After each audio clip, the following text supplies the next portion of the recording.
Welcome to the Ernie Chambers Show.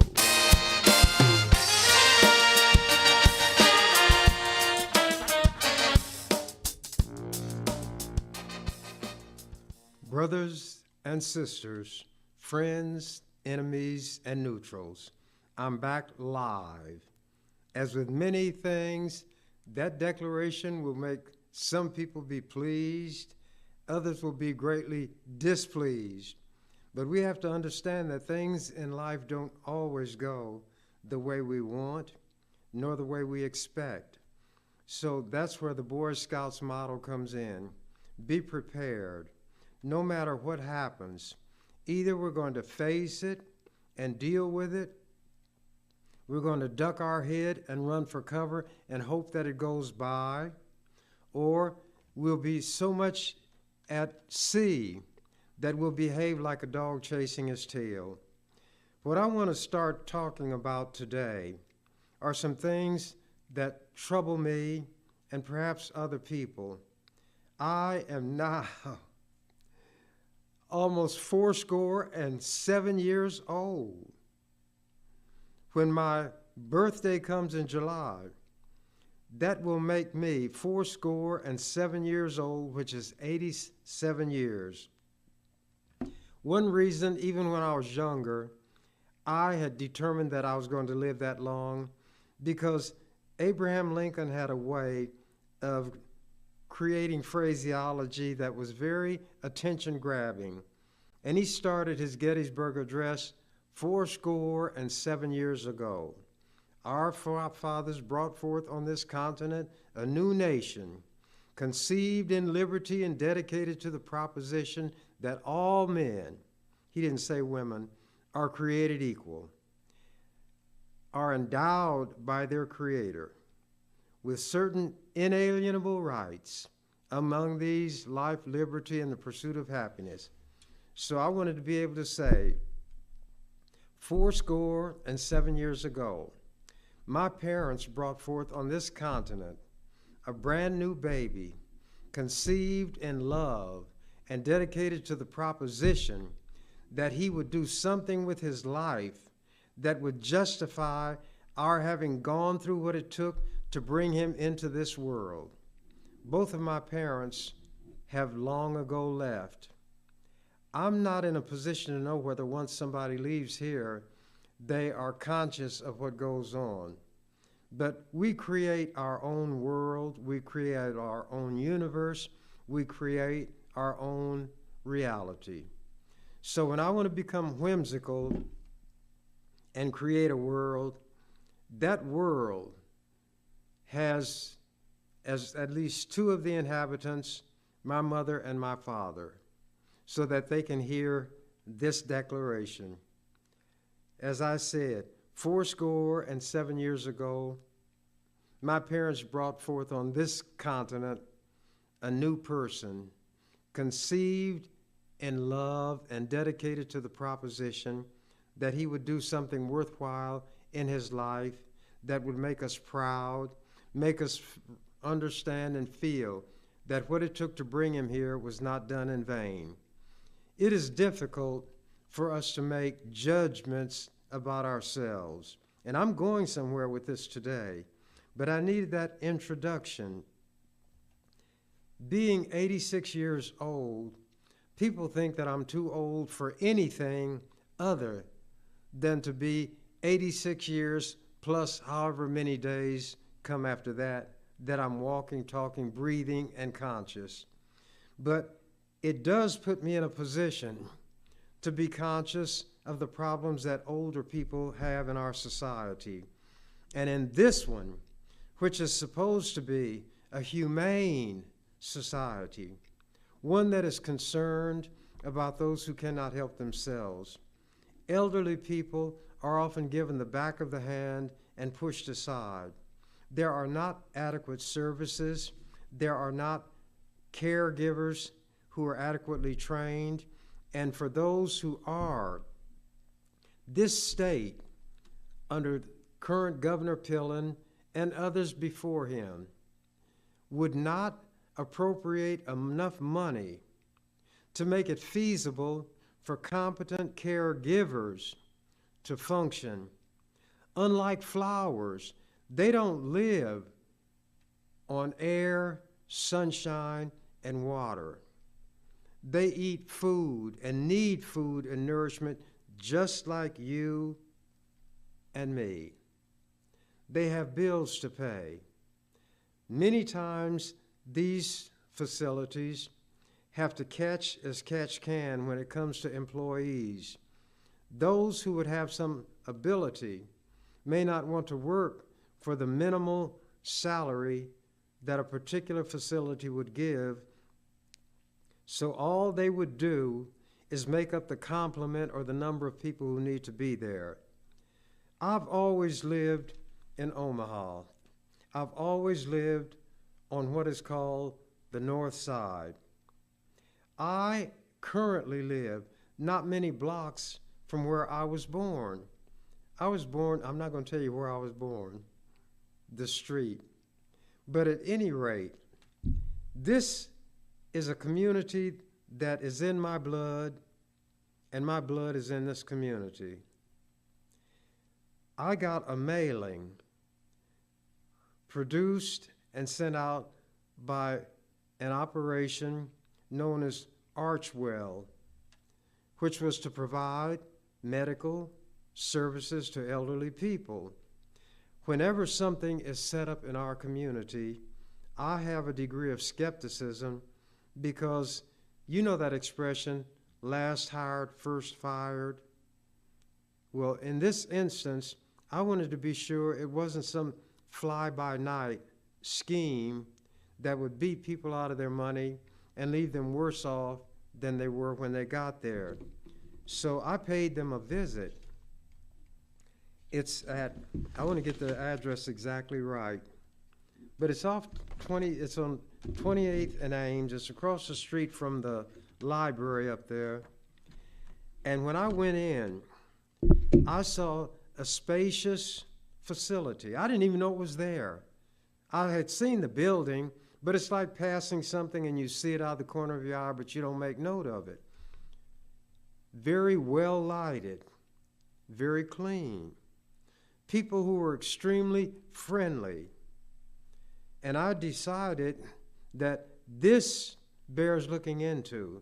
Reminds me of something Abraham Lincoln said when he rented his first office.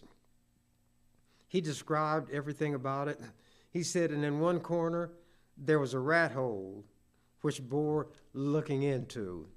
But at any rate, I decided that I would do all I could to call this facility to the attention of people, not only the elderly, but those who know or care for elderly people.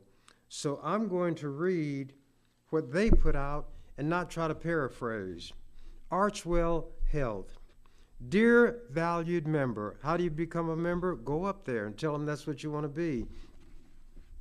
We're so excited to welcome you to the Archwell Health community and look forward to getting to know you. That's important to us because we care about you as a person, not just as a patient. That's why we offer so much more than great medical care. Your Archwell Health Center is also a place to connect with other seniors like you. I gave a lady a lift before coming here, and by the time she was through, elderly people had begun to come in, and they were going to be playing bingo, something I've never played in my life, but I understand that older people like to play it. And in the older days, there were Catholic churches, and I'd see great big banners saying bingo. And I did some research to see who this Saint Bingo was, because to be given that much play, he must have done something of value in history. Then I found out it's not the name of a saint, it's the name of a game. But at any rate, they were getting ready to play bingo, and they all seemed very, very much at ease. And the people who worked there, friendly, smiling, very accommodating.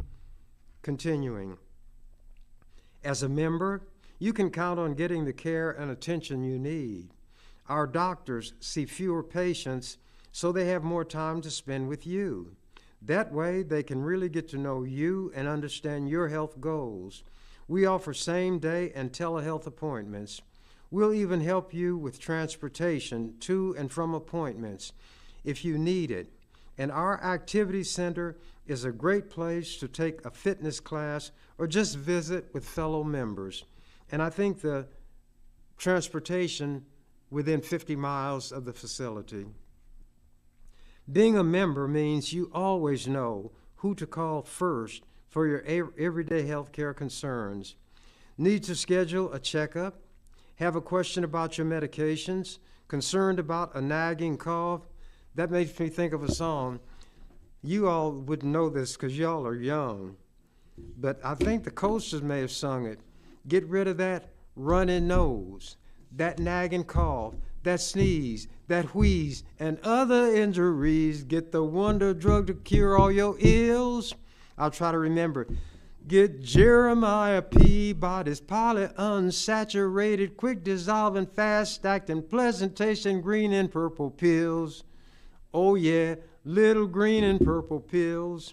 So if you don't have to worry about Jeremiah Peabody's pills that might or might not cure you, might or might not kill you. This is very competent, well-directed medical attention.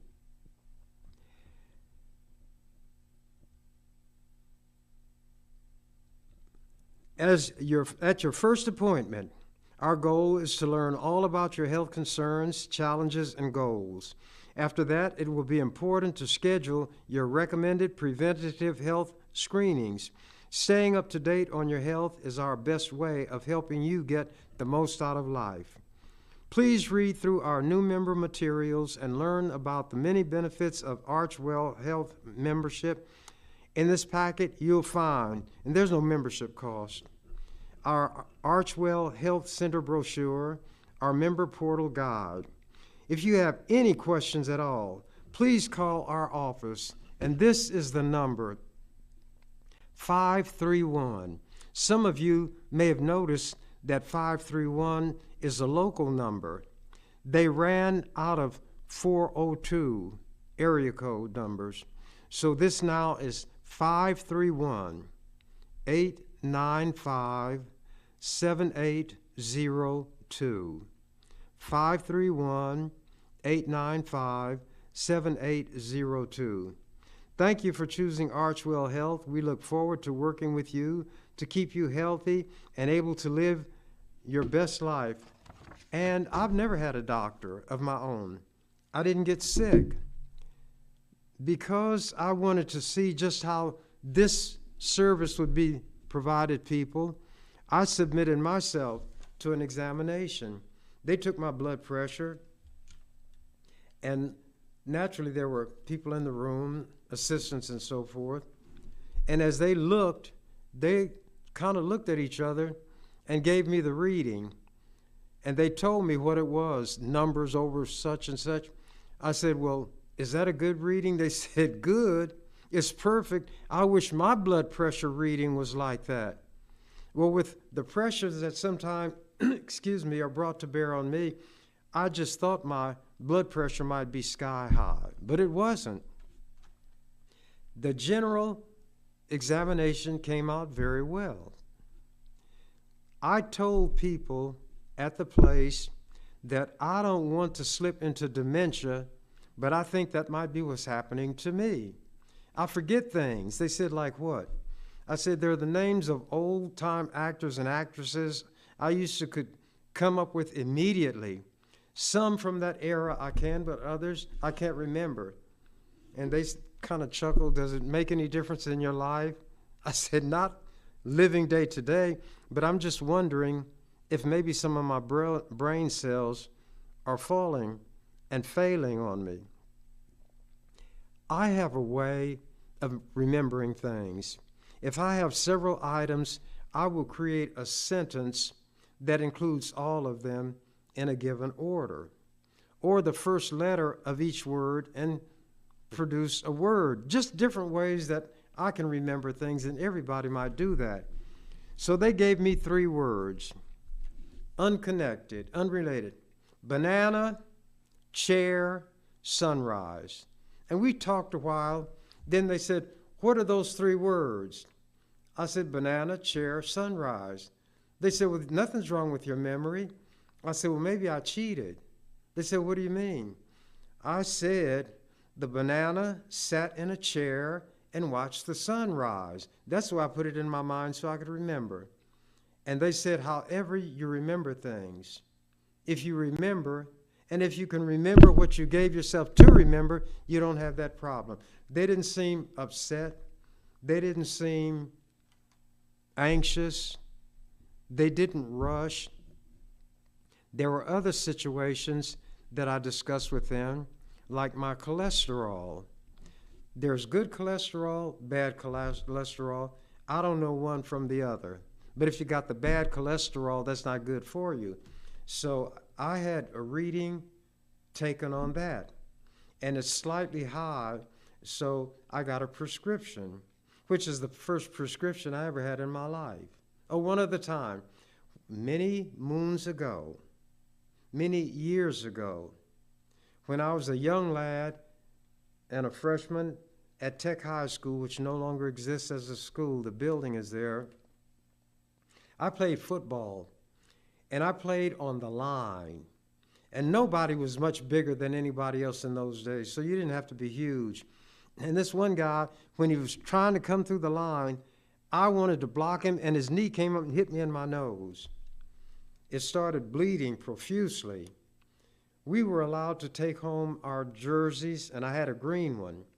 The blood flowed into it, and it turned purple. When I got home, naturally, my mother was worried, so she took me to the doctor, and the doctor looked me over. He said, well, he got a bloody nose, but he's going to be all right. However, I'll give you these drops. I remember taking the drops. I'd lay on the bed, let my head hang over the side, and she'd put the drops in, and it tasted like I imagine cardboard tasted. She didn't want me to play football after that, and I acceded to her wishes, and as a result, I became a state senator rather than an all-pro linebacker in the NFL, the smallest in history. Now, I'm mentioning these things to let you know that this place I'm recommending is not one I would recommend if I wouldn't take advantage of those services myself. Those of you who don't have confidence in doctors, go to this facility, and it will, I won't say restore your confidence, because maybe you never had it. You will be put at such ease, and you'll be glad. And if a family member takes you, it will be a load off their mind. And I asked them, would they mind if I read some of this material? And they said, not at all. They want to publicize it. So I'm not going to read everything, but I wanted to give you some background. We're not your typical doctor's office. We see fewer patients, and I read that in the other one. We make health care easy for you by providing complete primary care in one convenient location. We offer exceptional senior primary care and so much more. As an Archwell Health member, you'll have a complete health care team focused on your well-being. In addition to your doctor, your health care team, your health care team will also coordinate any surgeries, specialty care, or telehealth visits you may need. We go beyond treatment to offer you comfort, convenience, and peace of mind. But our centers are more than just doctors' offices. They're vibrant communities where you can enjoy fitness classes, board and card games, and many other social activities. It's a great way to connect with other seniors like you, and maybe even make a new friend or two.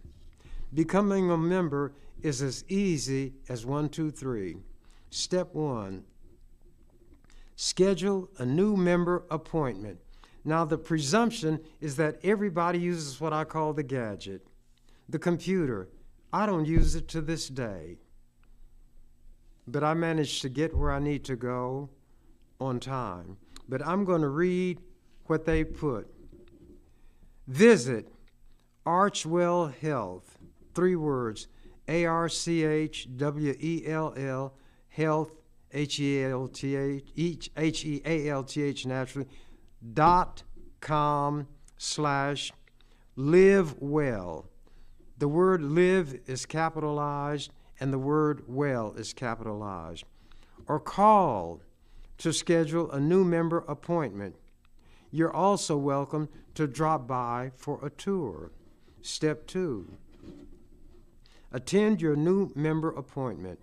Here you'll meet your healthcare team and build a plan that's right for you.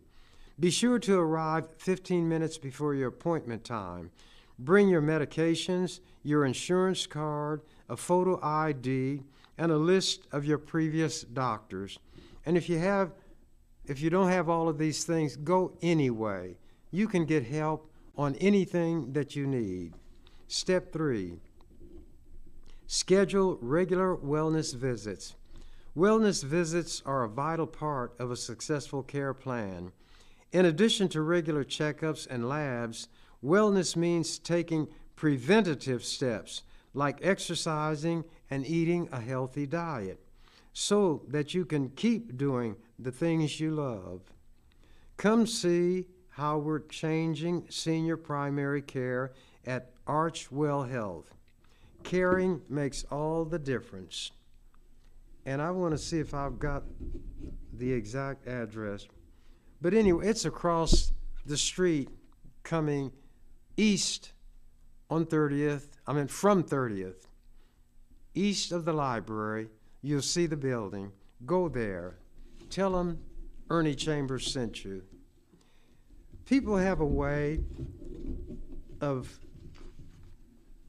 rationalizing when there are serious issues, and by rationalizing, I meant trying to look away from them as though they don't exist. COVID is still here. COVID has a cousin, RSV, which is another disease of your breathing system. You want to be aware of these ailments. I don't just talk a good game, I want to play a good game. I got my COVID shots and boosters. I get a flu shot every time flu season is upon us. And this time around, I got the RSV shot. Again, because my memory might fail me, I had to remember how to recollect this RSV, so if I wanted the shot, I could tell it. Well, there is something that is burned in my mind. RSVP, répondez s'il vous plaît, respond. So RSV and drop the P, and there it is for me. So flu shot and RSV I got together. Every COVID booster that was due, I would get. I'd gotten them at Charles Drew Health Clinic. I wrote an ode, which is a rhyme of praise, to COVID-19. The word COVID is an acronym. That means you take the parts of letters and put them together and create a word. The coronavirus has been here, but there are different mutations and different types.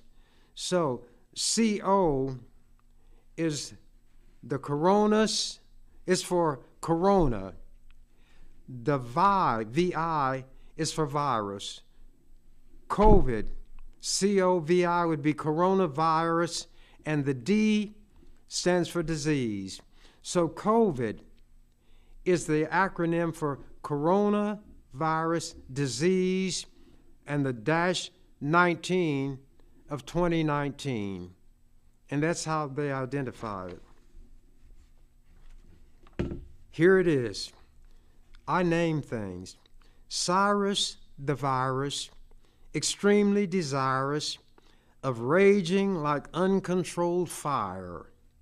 Cyrus the virus did pen on papyrus Would that all humans expire. Cyrus the virus does not admire us. If it could have its own way, it would inspire us, then would require us by recklessness ourselves to slay. Osiris the virus, forget not King Pyrrhus, who dealt the Romans what for? A victory he won, but when all was done, King Pyrrhus lost the war. Cyrus the virus, the fate of King Pyrrhus awaits you if man but relents. Your days are numbered when minds are unencumbered, embracing medical science and sense. Cyrus the virus will not make us all expire, but there are people who listen to these so-called anti-vaxxers. They're against all vaccinations. Some of them even say there are tiny microchips in the COVID vaccine that will monitor everywhere you go and everything you do. Have you ever heard such a crazy thing in all your life? A chip that's small enough to go through that very tiny needle that carries the vaccine into your system also has microchips. What kind of machine is going to make the chip? What kind of machine is going to program a methodology of tracing and charting all your movements? Does that make sense to you? Well, these anti-vaxxers are not sensible people. They don't want vaccinations of any kind. Right now in Florida, their general, whatever they call it, their head medical doctor, has said that vaccinations for measles should be voluntary. He'd recommend it, but it wouldn't be required anymore. And there were children who came down with measles. It is a highly contagious disease. It can be transmitted by contact or through the air. You can be in a room where somebody is infected, and if you haven't been vaccinated, you get it, then you spread it. The good news for measles is that what they do is being spread by human beings through their own carelessness and foolishness. Because there is not a lot of daily discussion about COVID, people think it has gone away, that it's less deadly. Both of those propositions are incorrect. This paper that I have here is dated March 13th, 2024, and that would be Wednesday. Is today Wednesday? That's today. Don't that beat all? That's what old people say. I did that on purpose. Here is an article in today's paper. CDC will expand testing for diseases at airports. Dateline, New York. The top U.S. public health agency will expand a program that tests international travelers for COVID-19 and other infectious diseases. But you've been led to believe that COVID-19 is no longer a problem. The Center for Disease Control and Prevention program asks arriving international passengers to volunteer to have their noses swabbed and answer questions about their travel. The program operates at 6 airports, and the CDC said Tuesday it will add 2 more, Chicago's, O'Hare, and Miami. Those locations should provide more information about respiratory infections coming out of South America, Africa, and Asia, particularly those areas, CDC officials said, CDC. The program began in 2021 and was credited with detecting coronavirus variants faster than other systems. The genomic testing of travelers' nasal swabs has mainly focused on COVID-19, but testing also is being done for two other respiratory viruses, flu and RSV. I got shots for all of them. COVID, RSV, and flu. I'd rather be safe than sorry. COVID is out there. The rhyme that I wrote for COVID, it still applies now. And this part about COVID's days being numbered, when minds unencumbered embrace medical science and sense. Some people remember the Kennedy clan.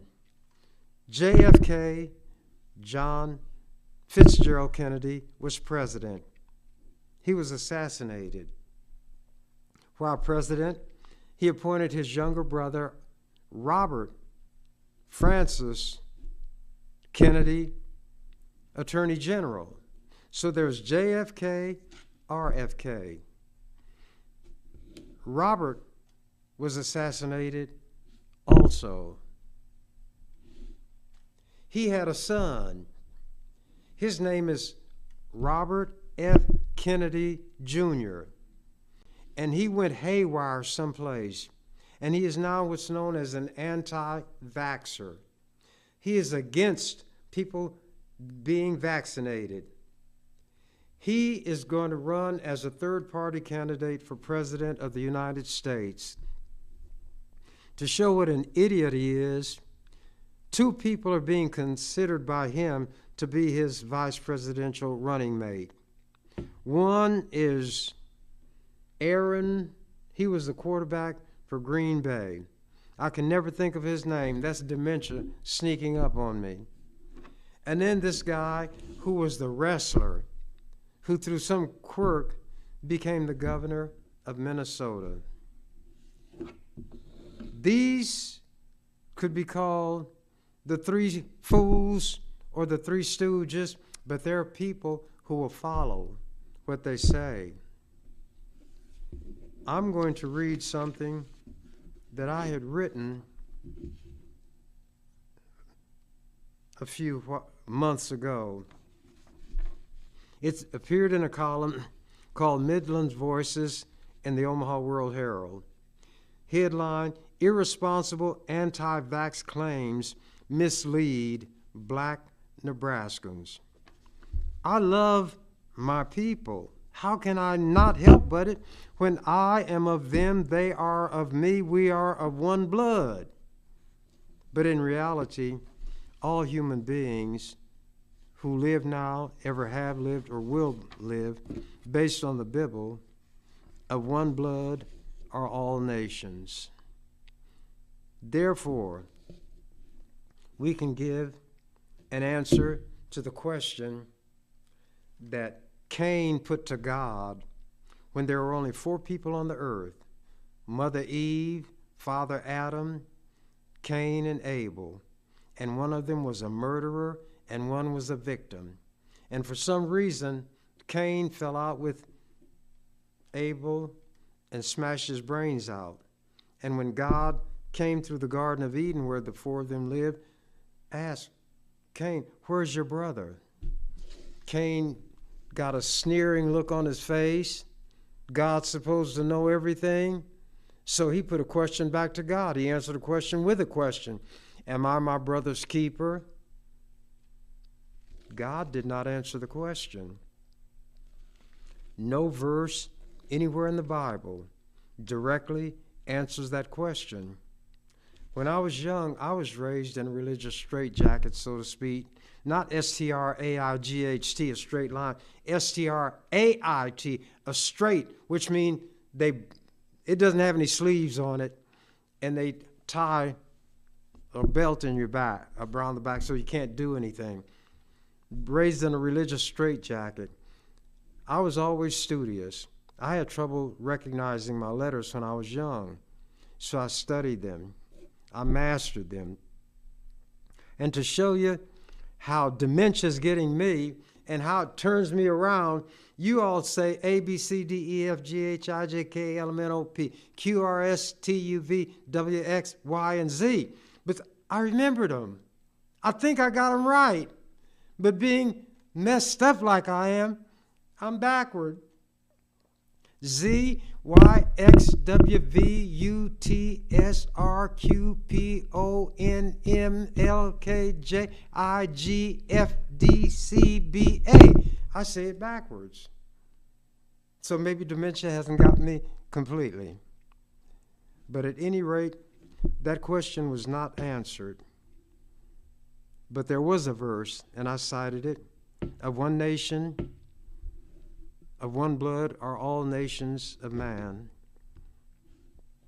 There was a British poet named John Donne, and he wrote a poem, For Whom the Bell Tolls. And he talked about, excuse me, England. That was the parallel he was going to draw for what he wanted to say, that if a clod of dirt fell washed from the shore of England, England was so much the less because of that. He said, and these words most people have seen in some form or other, no man is an island entire unto itself. Each is a part of the main. Went on and then said, every man's death diminishes me because I am a part of humankind. Therefore, seek not to know, for whom the bell tolls, it tolls for thee. When somebody died, they tolled the bell. They rang the bell. So I put all those things together. Of one blood come all nations of men. Every man and woman is a part of this whole. No part of it can be cut off without diminishing the totality. So, the answer that I give to the question that God gave Cain, and which Cain ignored, to the extent that I'm able, I am my brother and my sister's keeper. And when I was in the legislature, believe it or not, I don't claim to have any religion. I don't condemn anybody for having theirs, to each his or her own.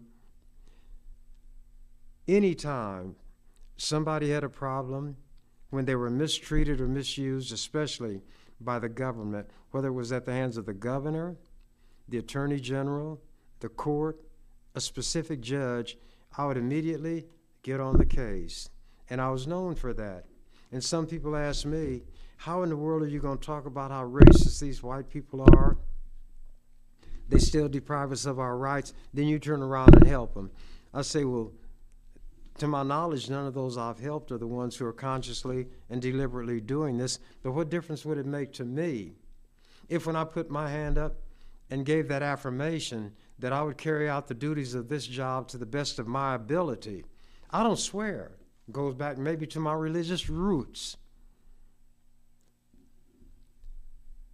These people call themselves Christians. Their authority is the Bible, which they call the Bible. That must not be true. In court, you swear to tell the truth and whole truth and nothing but the truth and put your hand on the Bible. What you ought to say, I swear to tell the truth and everything but the truth, if you want to really tell the truth. The Bible says, Jesus said it, swear not by heaven, for it is God's throne. Swear not by earth. Swear not by Jerusalem, for it's his footstool. Swear not by your head, because you can't make one hair white or black. I'd say to you, Swear not at all. Yet your yea be yea, your nay be nay. Anything more than this comes of evil. But the formal oaths for every office in this country, do you swear? But because during the early days of this country, there were religious people who took their religion seriously, although not so seriously that they wouldn't drown women if they were thought to be witches. They wouldn't crush men with stones if they were thought to be practitioners of witchcraft. But one thing they wouldn't do was swear. So that meant they couldn't be members of the government. So they had to open a way for these kind of people to serve in office because despite their backwardness and viciousness in carrying out their religion, they were intelligent people and they could help the government. So next to the word swear, they put parentheses, and in that parenthesis within them were two words, or affirm. And the only purpose of an oath is to call your attention to a specific point when you made a statement that was to be true. And if it was one required by law to be true and it was not, the fact that we can go back to this particular statement where you took this oath means that you lied under oath, you committed perjury, and you can be punished for it. But they never believed that saying those words, I swear, would make you tell the truth. Because you were lying when you said you swore to tell the truth. But at any rate, it now is a part of the official oath for any governmental office. I solemnly swear or affirm. So when I put my hand up, it wasn't swear, it was affirm. When I gave that affirmation, it was to carry out the duties of this office to the best of my ability, and that meant anybody, I don't care who they were. It could be Jack the Ripper. It could be Adolf Eichmann. It could be Adolf Hitler. If that person was being treated unfairly by the government, and there was anything I could do to undo or prevent that unfair treatment, that's what I do. Then you go on after them in the proper way if they violated the law.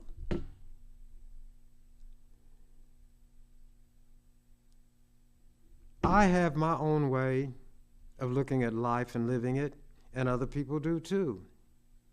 But there comes a point when we have to acknowledge that there are people who know more about certain things than we do, and we'd be wise to listen to them. You all have heard of AI, artificial intelligence. This is where machines that generate, I call them machines, they're devices. They can do things that human beings can't do. So I tell people, the machines, men who create machines like that are geniuses, but the true magicians are the machines that build machines. And machines can build machines that the human being who created that machine that builds machines cannot build.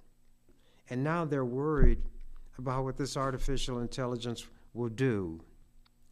They hear things, but they don't go to the background for it. There was a book written by an 18-year-old girl named Mary Shelley called Frankenstein.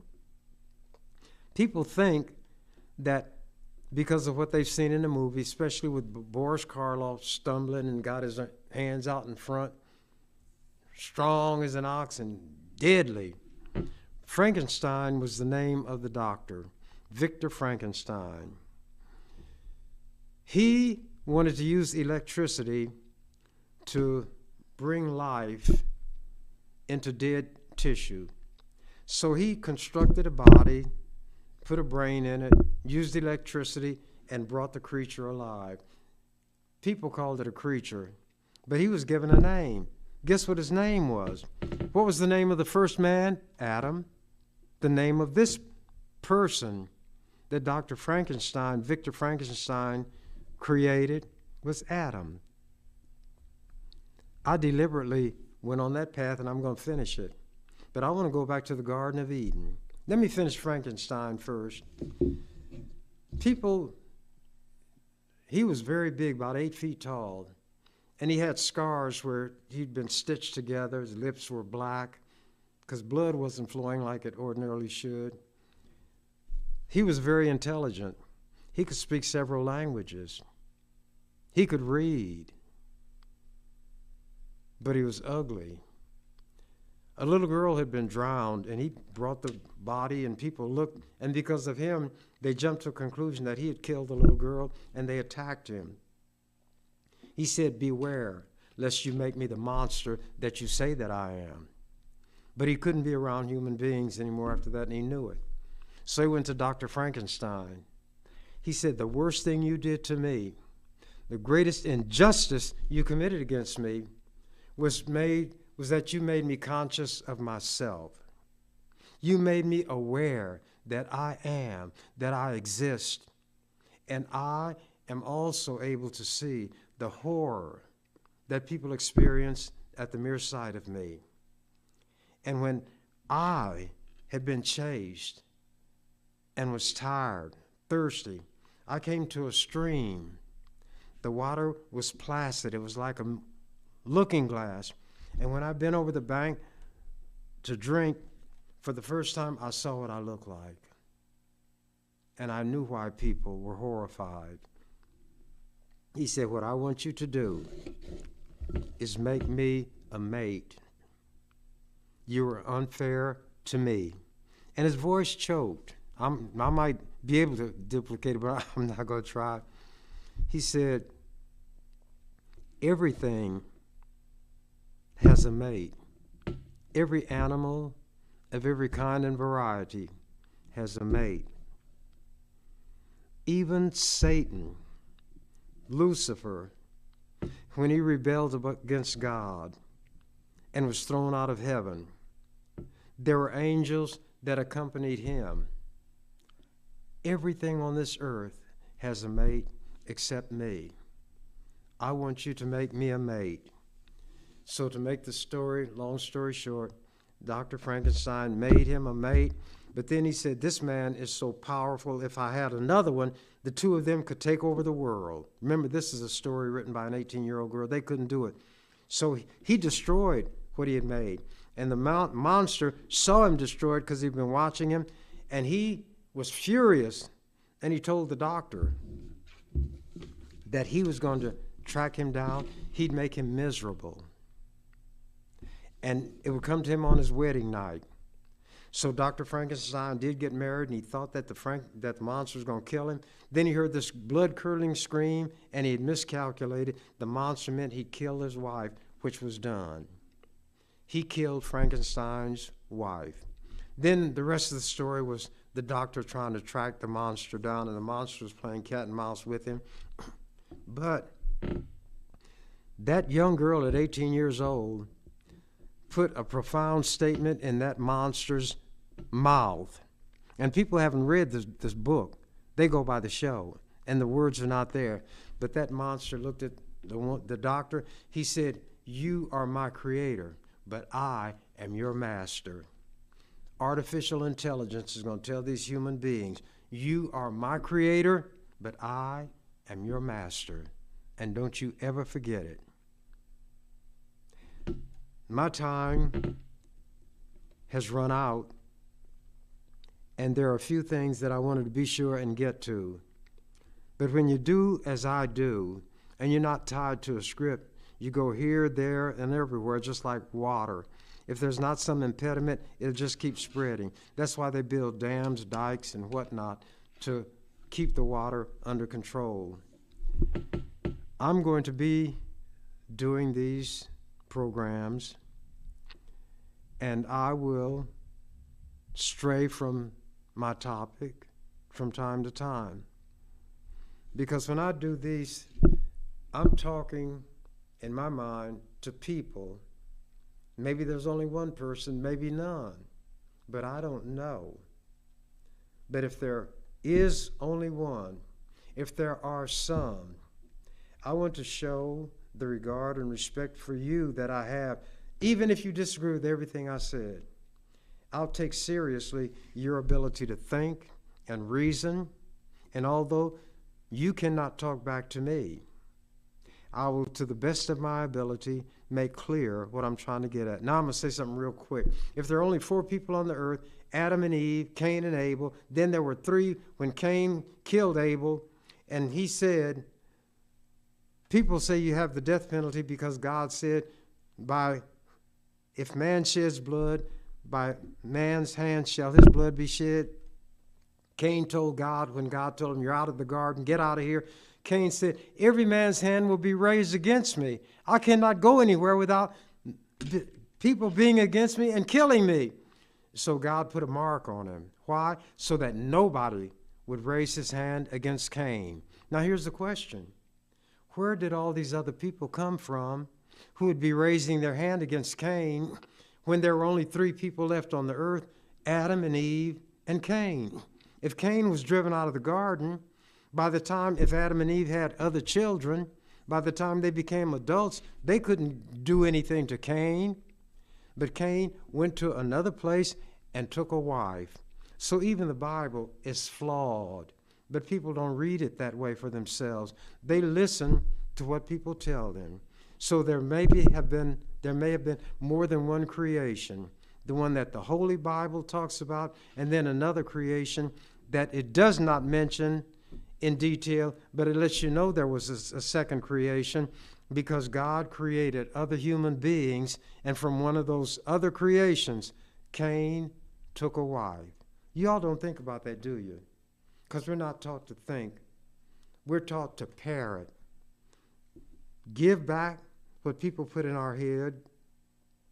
If you think as a child, they say, you trying to get smart with me? No, you're trying to just get smart. And they'll say things like, I'll slap you so hard, I'll slap you into the middle of next week. The violence, because they're so much bigger than the child. But that man who would say that to a child wouldn't say it to Mike Tyson, because he's a coward, he's a bully, he's cruel, and he's not using the brain cells in the way that they should be used. Now, if people started out watching this and then decide not to watch it, I don't know that you're not watching it. And what I do is not based on whether anybody watches it or not, but based on an agreement that I made to present the information that I think I ought to present. Maybe somebody else would say, I wouldn't say that. Well, because you're not me. Maybe I wouldn't say what you say. And that's why there are so many people, so many different points of view. And if we were wise, we learn how to come together and each give his or her contribution to a common pot. Instead of us fighting each other, snipping at each other, we might produce, so to speak, an intellectual stew that makes us all better than what we were. Because I learned from you, you learned from me, and when we put what both of us learned together, we come up with a third item that's better than either of the other two alone. You were given a brain. You were given a mind. Make the most of it. Stop being cruel to children. Stop, if you're strong, stop oppressing the weak.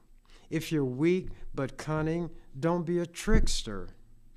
And I think that my time is so close to being out, I don't want to get on a trail that I won't be able to walk to the end of. So with that, I'm out of here. You've been watching The Ernie Chambers Show. If you'd like to leave suggestions, email us at ewcfacts@gmail.com. That's ewcfacts@gmail.com. This is an EWC Communications production.